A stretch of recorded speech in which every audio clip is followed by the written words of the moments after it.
The Prophet Muhammad said that he saw Damascus from afar and asked his disciples to go to Damascus. One said he didn't want to go, and he said that Syria is a paradise on earth. If he entered this paradise, he might be satisfied. If he didn't enter heaven, as it is such a beautiful country. Because of praise from the Prophet Muhammad, the Syrian capital Damascus has been called the heavenly city. I've been there and I still want to go there. You can see a lot of places of interest, like our World Heritage sites. There are windows everywhere and streets are neat as it is. On this world map, the two river basins where Syria is located is the Mesopotamian plain, which is one of the cradles of human civilization. It has a history of more than 8,000 years. As far as Syria is concerned, it is a lot of historical ancient sites, Damascus, Aleppo, Homs. They are very famous in history, especially in Ottoman Empire. Damascus is actually the capital of Chang, which means it is relatively developed. It also has some oil, so it means that it is economically quite good. Once one of the richest countries in the Middle East, however, the war broke out in 2011 led Syria's economy to plunge as much as 70%, making it the poorest economy in the Middle East in 2017, with per capita GDP in last place. What is especially sad is that the war has caused the largest wave of refugees since the Second World War, with as many as 4 million displaced Syrians. Surprisingly, there's also one Taiwanese compatriot who has been affected. Around 2015 and 2016, most of our overseas compatriots still left Syria. After they left, they went through Lebanon or Jordan and then to other places. There is also a Lattefa who used to live in Damascus. I am a nomad living in a foreign land, so how should I feel? In addition to saying that I have grief and regret, how should I feel? The civil war caused her to take her son to Jordan, and she was forced to live apart from her husband.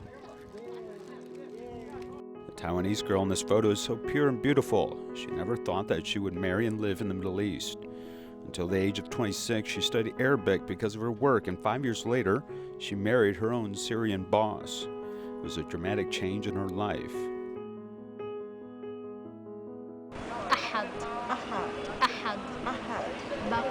Seriously learning Arabic and integrating into local culture, one journalist has witnessed Lattefa's life in Syria.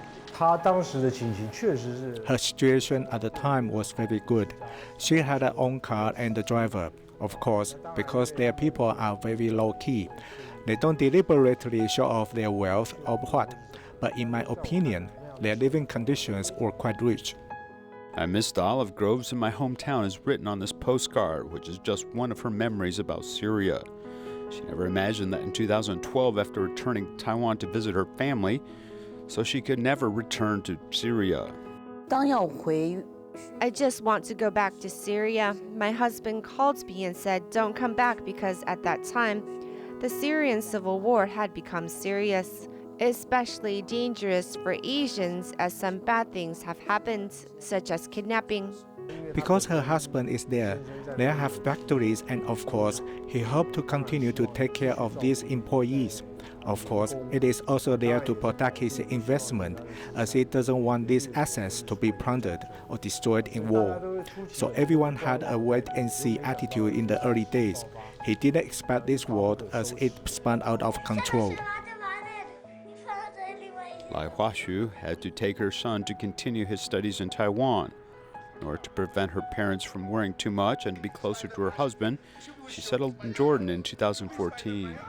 He came to see us regularly almost every 2 or 3 months, but when I first came over last year, I was blocked at the border, as the government believes that the family owes taxes, so he is restricted from leaving the country.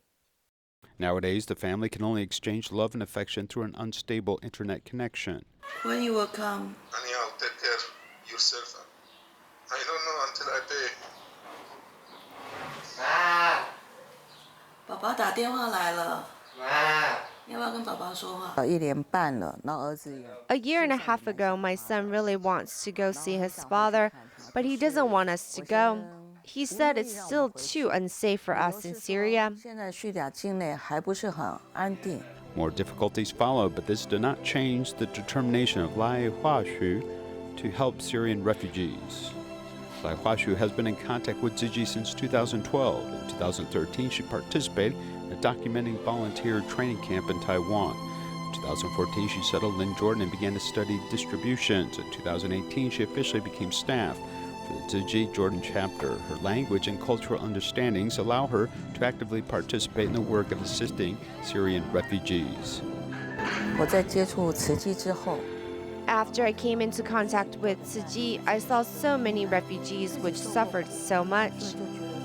I shouldn't complain about my problems and instead help those worse off than me.